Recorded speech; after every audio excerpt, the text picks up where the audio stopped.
Гадание на май для Водолея. Поздно, скажете вы. Ничуть. А может быть, я гадаю на какой-то совсем другой май. На тот, который еще не начался. Например, на май, который приходит по старому стилю, по юлианскому календарю. Его-то ведь еще нет, правда? И с ним я еще не опоздала. Вот видите, друзья, с любой претензией меня поймать невозможно. Итак, гадание на май, да, для Водолея. Сложный астрологический фон нас ждет в этом мае. Почему мы все с трепетом должны были ждать этого месяца? Почему мы даже вот сейчас, может быть, когда я записываю и когда вы смотрите это видео, волнуемся, трепещем и пьем настойку пустырника. Это все влияние звезд разной величины. И в первой половине мая на нас действует затмение. Мы проживаем такой промежуток между двумя затмениями.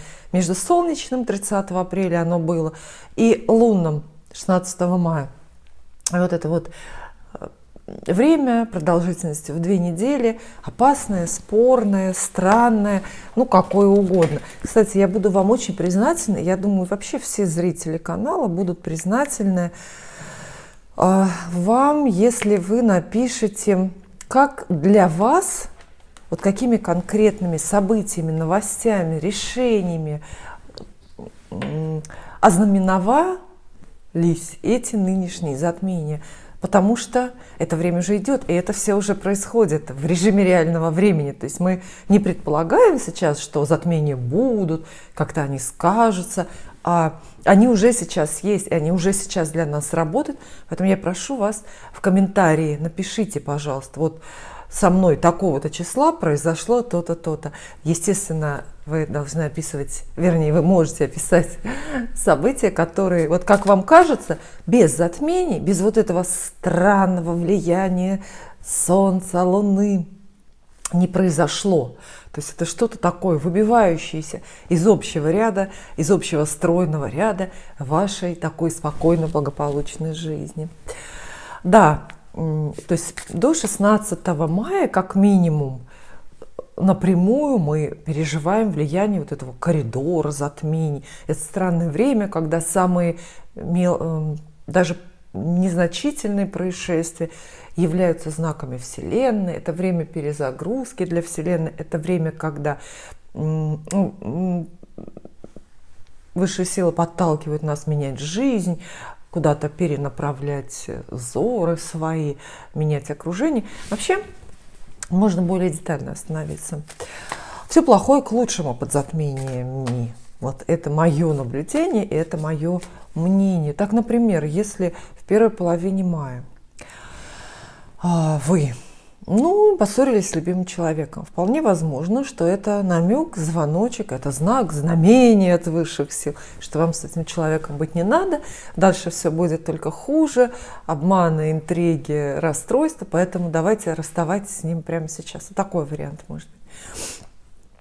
Или если у вас запутались отношения с начальством на работе, не складывается работа сейчас, и вы со слезами идете на работу и с еще большими с нее возвращаетесь, то это, да, может быть очень такая выразительная подсказка, что работу эту, может быть, поменять как раз пришло время, может быть, поменять ее на собственный бизнес. Время под затмением требует внимания. Держи ухо востро, обращайте внимание на все, везде. Подстилайте соломки, хотя я думаю, что это невозможно. В этом же и смысл, внезапность. Такой удар, поддых из-под тишка всегда идет от этого. Но это не все. С 10 мая Меркурий, планета, которая выбирает для нас каждый день нашу еду, одежду, друзей, котов, букеты и все остальное, Меркурий становится в очередной раз ретроградным, препятствуя активно новым делам и заставляя нас напрасно тратить деньги. Вот сколько бы я себе не говорила, и сколько бы я себя не предупреждала, то есть я вас предупреждаю, но параллельно же себя, правда, что вот идет ретроградный Меркурий, не надо покупать, бесконечно выписывать обувь в интернет-магазинах в это время хотя бы. Вот. И все равно, вы знаете, не работает, не помогает. Я все равно вот за эти 3 недели, пока идет ретроградный Меркурий, всегда выбрасываю совершенно на какие-то напрасные вещи деньги, а вас от этого предостерегаю, друзья. Ну все, рассказала. Главные неприятности — это вот затмение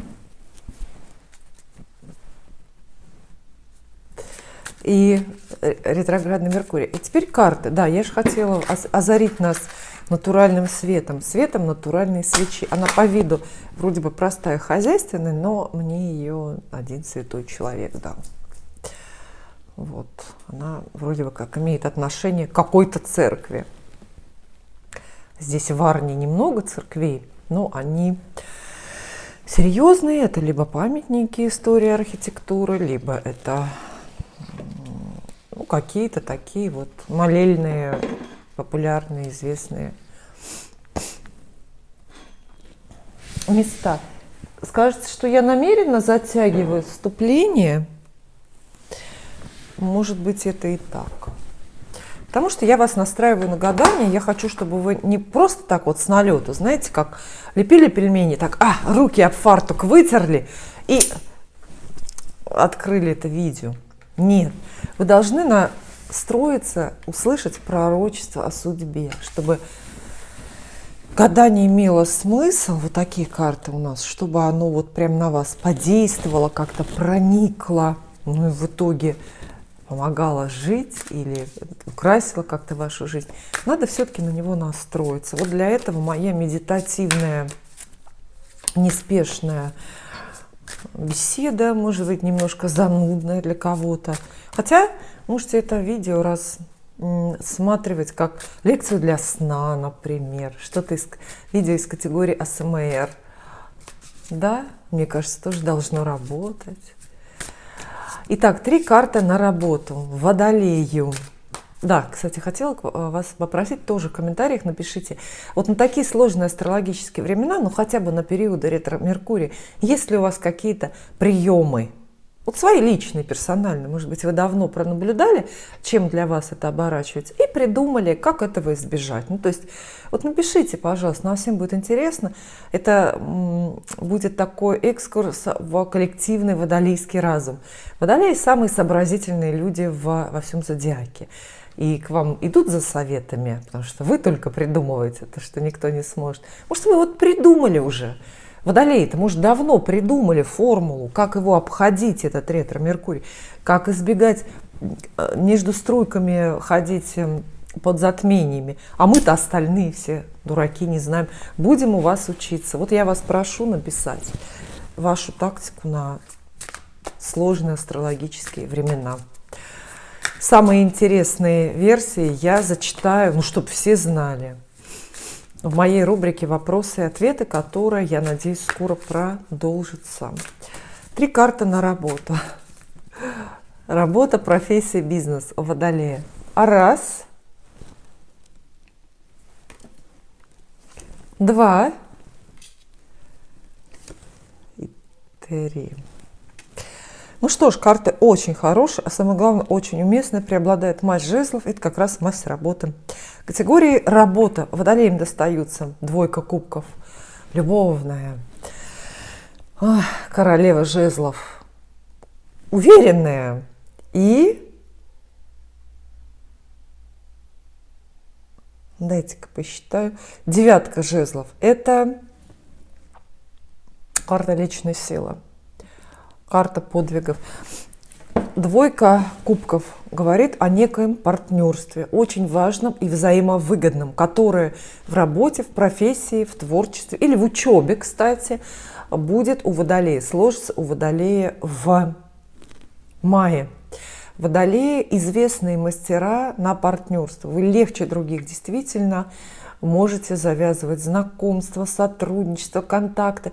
И, как правило, это очень хорошо в профессиональной жизни. Используйте эти качества. Да? Водолеи работают чиновниками, где это качество очень важно. Водолеи работают телеведущими, журналистами, стендап-комиками и так далее. Вот это вся ваша политика и сцена, это вот как раз то, что нужно. Вот, поэтому посмотрите, партнерство с новым человеком, возможно, снова, может быть, это уже известное вам лицо, но прежде вы не были так близки, и вы помогаете, вам помогают, вы оказываетесь с кем-то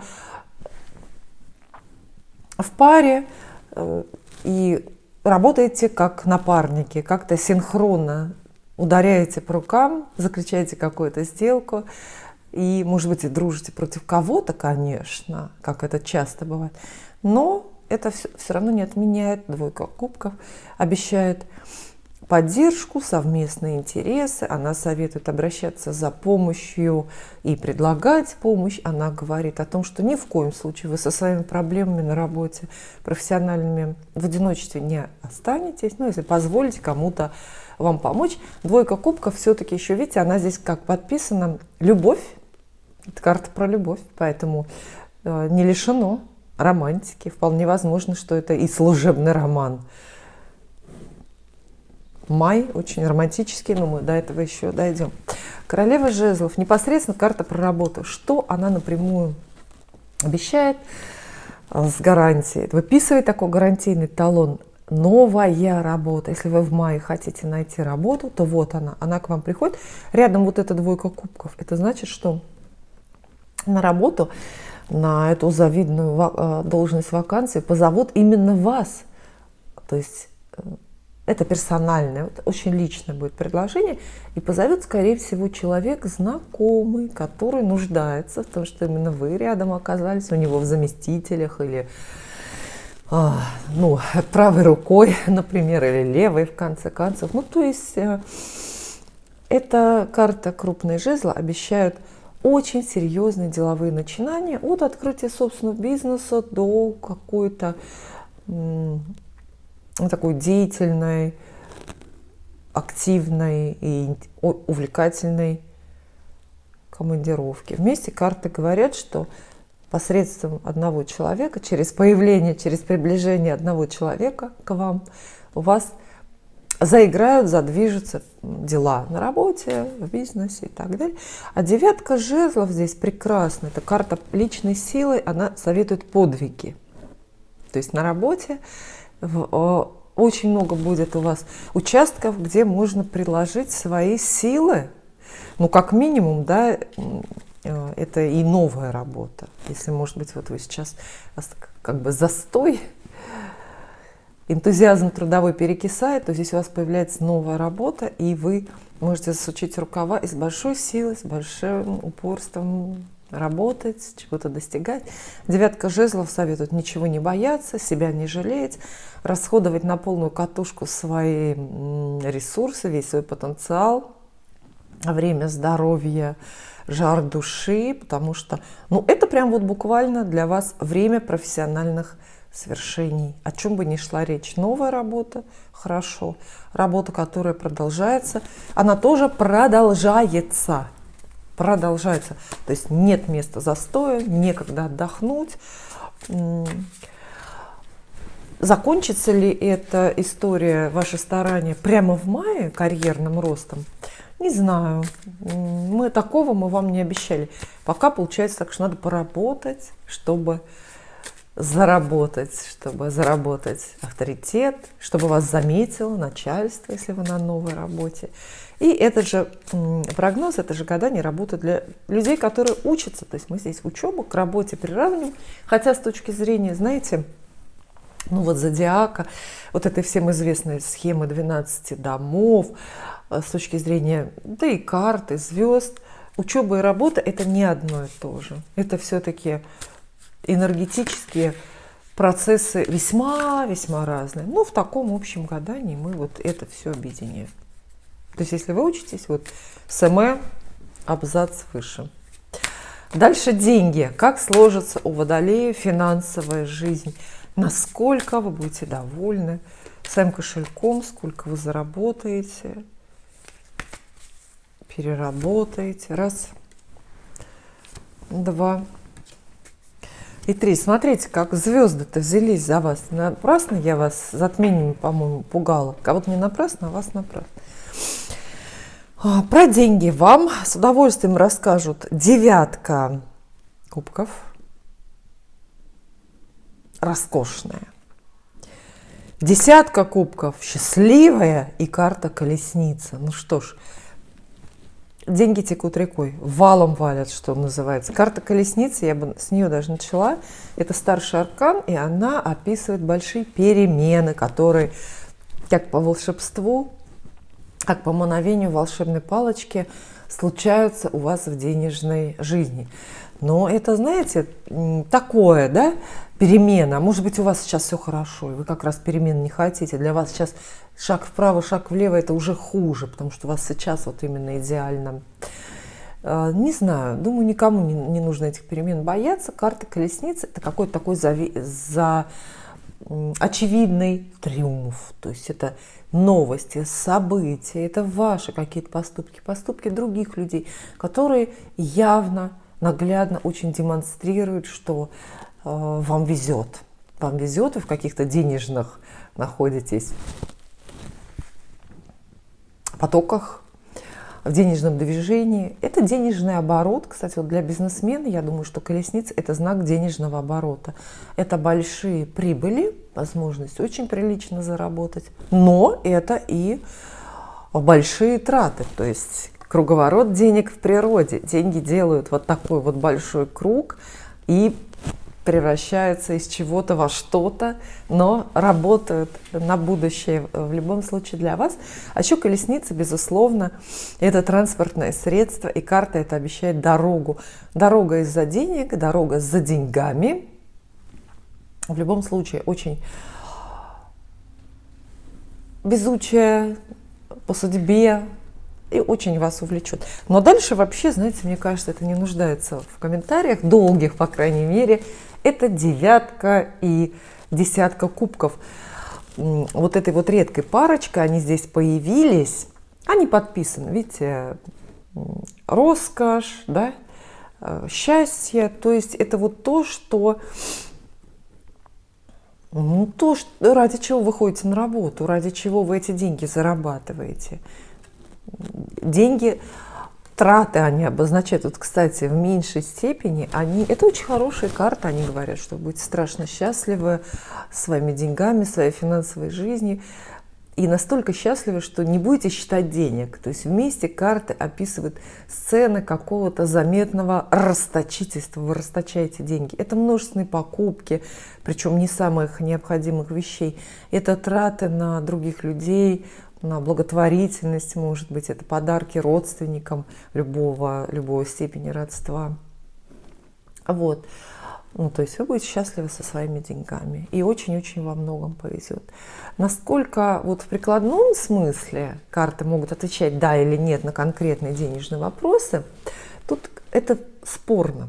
Потому что, знаете, все-таки это покупкам, это деньги, которые не здесь и сейчас. Это могут быть деньги, которые у вас, залежались прежде, например. Карты говорят, что в мае совсем не будет повода экономить. То есть вы будете как сыр в масле купаться, ни в чем себе не откажете и даже потратитесь вот на то, на что другие не тратятся. Какие-то, не знаю, туристические поездки, спа-процедуры, что еще можно, предметы роскоши и так далее. Но это не обязательно деньги, которые к вам пришли именно в мае и сейчас. То есть не надо путать. Я же вам тут не обещаю большую премию. Карты не говорят. И даже какой-то приличной прибыли от бизнеса здесь тоже нет. Эти деньги могли у вас залежаться, не знаю, с апреля или с февраля. Просто в мае как-то приходит настроение или приходят поводы, наконец-то, раскрыть кубышечку и со всей душой направо-налево, знаете, из рукава сыпать и все покупать и наслаждаться. Пришло время, выпустить пар, потратиться. Собственно, эти карты так и советуют. Очень относитесь к деньгам и людям вокруг доброжелательно, всем все дарите, ничего не жалейте, успокойтесь, если вас сейчас что-то беспокоит на тему денег, там, ну не знаю, долги, например, или будущее снижение зарплаты или колебания курса рубля. Вот. Не будет места вот этим вот всем страшным каким-то сомнениям. На все хватит. Ну и во многом будет вести. А вот если конкретный вопрос про деньги, какой? Ну вот, удастся ли мне выгодно продать квартиру? Или удастся выгодно вложить сбережения в какой-то бизнес свой или чужой? Ответ, вот хоть и при таких даже хороших картах, ответ все-таки нет. Здесь вам колода предлагает иррациональное обращение с деньгами. Иррациональное. Траты ради трат, но не поискивание. Что это за слово такое? Я вспомнила болгарское поискивание. Но не искание выгод каких-то вот таких вот конкретных. Теперь, конечно, любовь. Передо мной, друзья, не уверена тоже, как это называется правильно, французское окно, по-моему, когда от пола до потолка вся стена стеклянная. И передо мной открывается вид на цветущий сад. Но у меня уже отцветающие. Отцветали яблони и груши, сирень уже отцвела у нас. У вас, наверное, только начинает. К чему это я? Ах да, в мае всем одиноким людям и не чуждым романтики я советую на эту самую романтику настроиться, потому что в мае впервые все красивые, нарядные, никто не мерзнет и ни во что не кутается. Я воспринимаю май как время каблуков, по крайней мере, вот когда-то давно, когда я еще обращала внимание на такие романтические детали. Москва в мае была именно временем каблуков. Я именно в мае замечала, что вдруг появляются люди на каблуках. До этого же категорически этого нету, да, то есть это что угодно, там кроссовки, уги, любая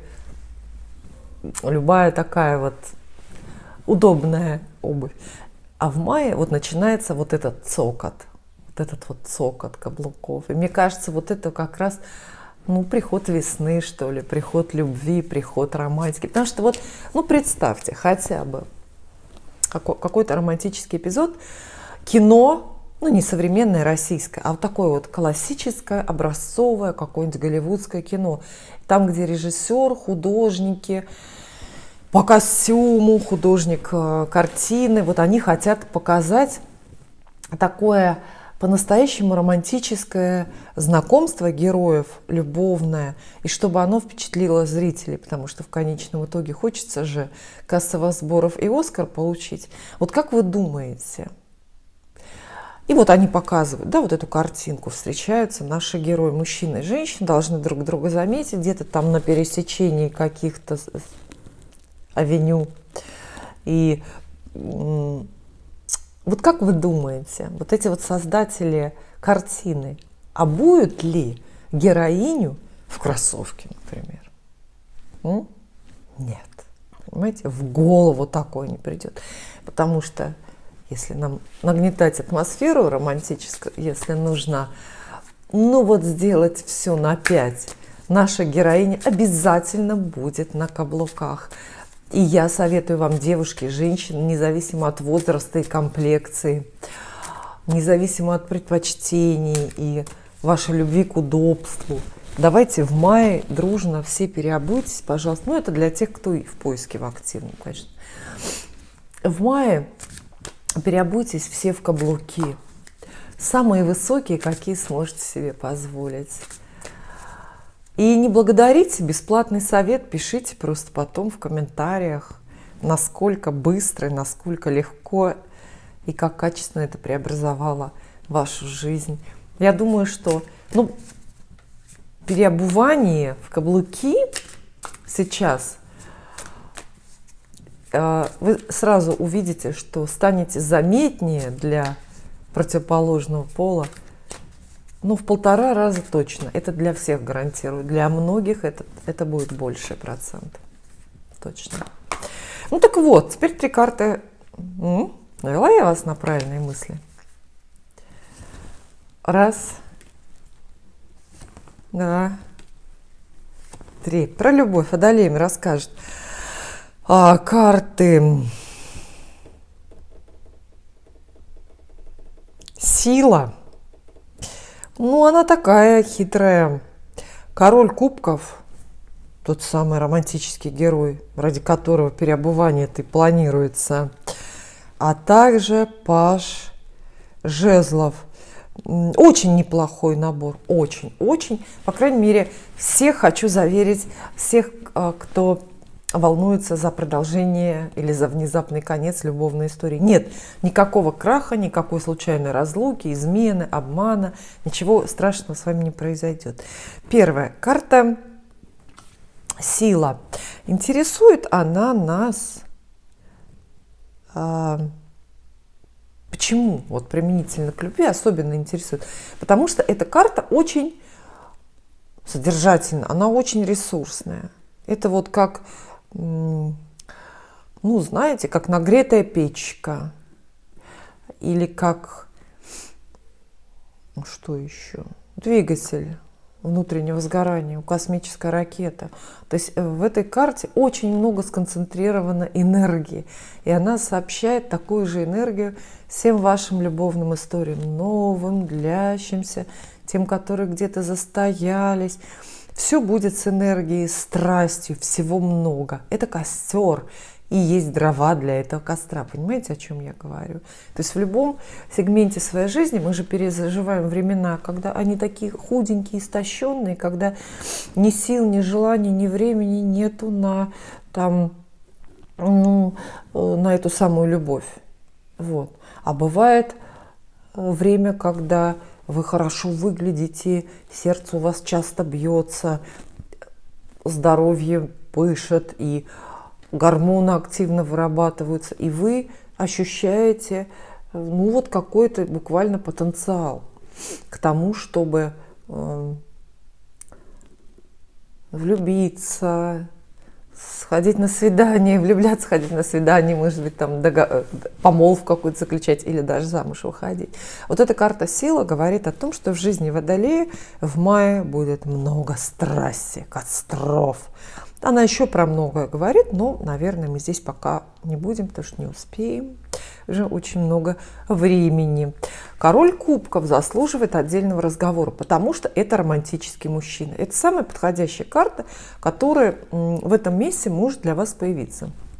Потому что она говорит женщинам Водолеям, что где-то рядом будет мужчина с чувствами, и самое главное, что он эти чувства не скрывает, он их показывает, поэтому планируйте в мае собирать комплименты, ходить на свидания, выслушивать признания, стихи, получать букеты.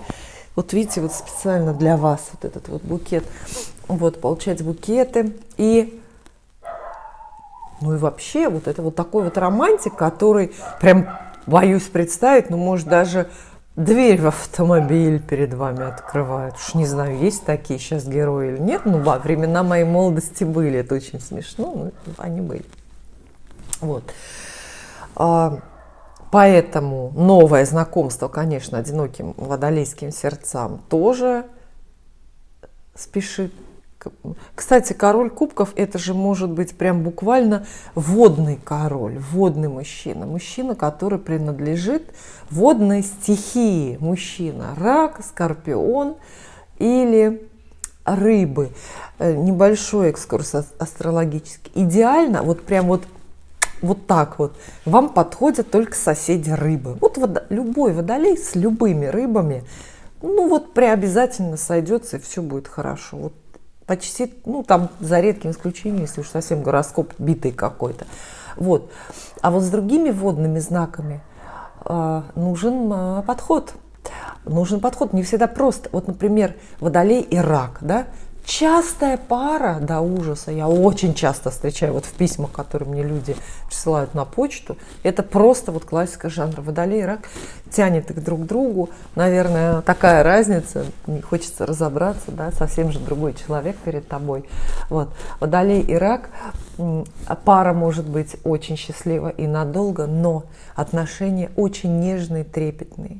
Если холодный ветер дунет, если чуть-чуть неблагоприятная среда, если чуть-чуть кто-то против, или просто, ну, судьба против, например, дороги разводят там по разным странам, по разным, может быть, политическим лагерям, как теперь это модно, вот, то отношения не сохранятся, очень-очень сложно. То есть это вот, это большое счастье рак и водолей, но надо, чтобы все ветры были попутные этому союзу.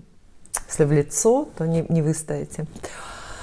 Вот, а Водолей и Скорпион – это абсолютно кармический союз, это вот абсолютная карма, это случай редкий, я вам так скажу, ужасно редкий, но это абсолютная карма. То есть это всегда рок, это всегда драматизм, это всегда либо, знаете, Водолей и Скорпион – это вот, например, из фильма история, да, вот аналогичная из кино «Привычка жениться». Видели вы такой фильм «Привычка жениться»? Вот такие вот напряженные, запутанные отношения между героями, но они не могут друг без друга, они все время женятся и разводятся, женятся и разводятся. Вот это Водолей и Скорпион. Если вам посчастливилось встретить Скорпиона, то имейте в виду, вы как бы жестко с ним не расстались, а все равно жизнь потом кинет в объятия друг другу, и все равно ваша любовь, как птица Феникс, будет возрождаться, потом опять сгинет в пепле и так далее. Это все очень интересно наблюдать. Но опять я отвлеклась, да? Вот, какой-то такой водный герой, романтический мужчина. Возможно, этого героя вы уже знаете. Да, это может быть уже давно известный ваш муж. Вы понимаете, о чем идет речь. Тогда ждите от него вдруг признания, вдруг подарки, вдруг хорошее поведение. Дачу наконец-то скопает, ну и ту самую пресловутую полочку прибьет, засыплет вас букетами. Паж жезлов. Давайте признаем, что паж жезлов – это тоже фигурная карта и тоже обозначает человека, но совсем другого. Поэтому смотрите, девушки-водолеи, не собралась ли вам Вселенная для разнообразия подбросить двух женихов, таких разных. Вот это постарше и такой какой-то чувственный, романтичный, с влажными, с поволокой глазами. А вот этот молодой, быстрый, выгодолюбивый и вечно куда-то исчезающий. Вот. Может быть, да, это просто второй мужской портрет, какой-то молодой человек, соответственно, уже огненной масти, овен, лев или стрелец. И выбирать между ними двумя, я не думаю. Здесь карты про выбор вам не выпадают. Это просто два портрета, какие-то два лица. Для любой, то есть шансов на устроить личную жизнь через новое знакомство очень и очень много. И даже будет вот, ну, какой-то вот такой вот диапазон, колебания в каком-то определенном диапазоне. Вот. А в целом же для любой истории, длящейся или такой, которая там прервалась, была не очень счастливой, карты обещают продолжение, а в основном за счет страсти, и какой-то заметной, знаете, такой мужской любви. То есть мужчина, мужская половина, мужчина, участник союза, вдруг воспылает, поддастся страсти и романтике. И в этом случае паж жезлов обозначает только лишь движение, энтузиазм, поступок. То есть это письмо от бывшего, от какого-то, например, письмо, сообщение, звонок, чей-то приезд. То есть это, ну, моменты активности мужчины по отношению к вам. Поэтому, да, любовью, страстью, любовными, я бы сказала, похождениями даже наполненный май. И теперь тема семья. Следующая. Семья, дом, ваши родственники, раз. Недвижимость, да. и 3. Вот, кстати, на этот май вот абсолютно всем знаком можете просмотреть для ваших соседей в зодиаке. Очень крупная карта. Старшая аркана сплошь всем знаком выпадает на тему именно дома. То есть я так понимаю, что май очень преобразует вот эти домашние, хозяйственные, бюджетные дела или родственные. Это время, наверное, ремонтов, переездов каких-то. Какие-то вот такие решения принимать. И вам выпадает очень несвободная и жертвенная карта повешенный. Вам выпадает щедрая императрица, и вам выпадает карта перемен смерть. Во-первых, повешенный, говорит, что водолеи в своих домашних родственных делах в мае переживают период повышенной ответственности. Вот если прежде вы были, как-то отвязаны от дома и родственников, например, с внуками особо не сидели, то в мае вы будете, соответственно, привязаны, видите, повешенный, и по рукам, и по ногам. Это весь связанный человек. Не удастся вам отвертеться от домашних дел, хлопота о ремонте, о переезде, о доме в целом, о каких-то покупках, детях, внуках, правнуках, кому повезло дожить. Это, знаете, иногда повешено это вплоть до того, что надо сидеть дома. Вот сидеть. Вы хотите уехать там на природу куда-то на очередные майские праздники, а вы вынуждены сидеть, потому что ждете сантехника или потому что бригаду строителей не можете бросить. И так далее.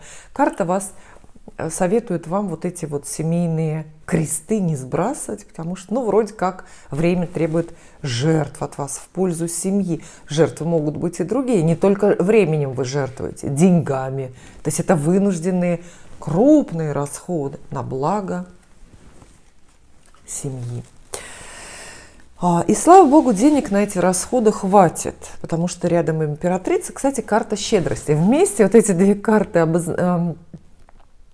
описывают аттракцион невиданной щедрости. Вам придется в мае проявить вот именно щедрость, кому-то отвалить что-то, подарить, передать, может быть, даже отказываться от своих потребностей, интересов.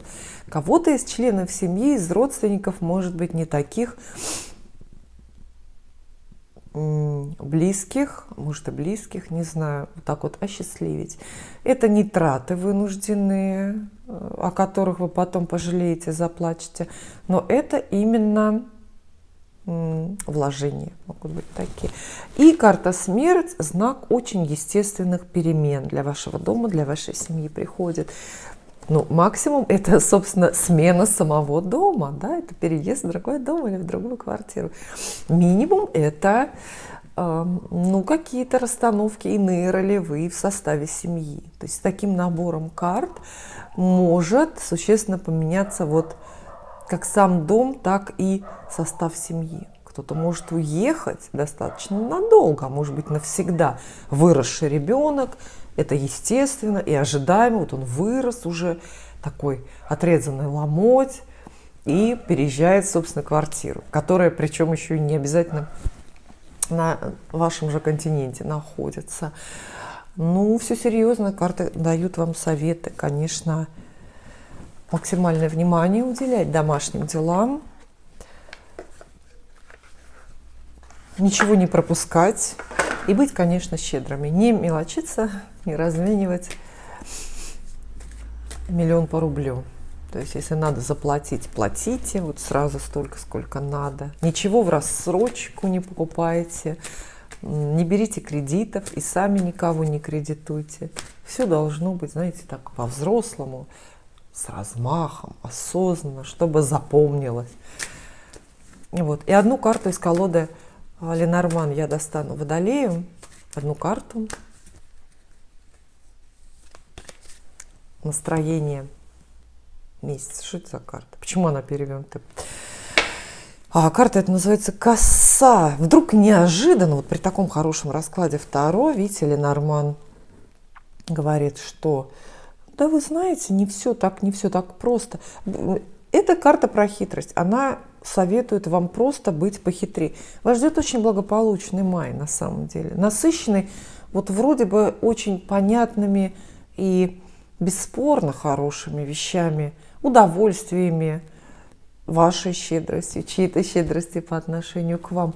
Но почему-то вот эта коса подкрадывается. Я думаю, что это, знаете, минимальные интриги, это минимальное лицемерие, с которым вам придется столкнуться, да хоть на той же работе, потому что вы работаете лучше всех. Но общей ясной погоды эти пустяки не нарушат. И я, конечно, желаю вам самого доброго мая, здоровья и денег побольше. Увидимся.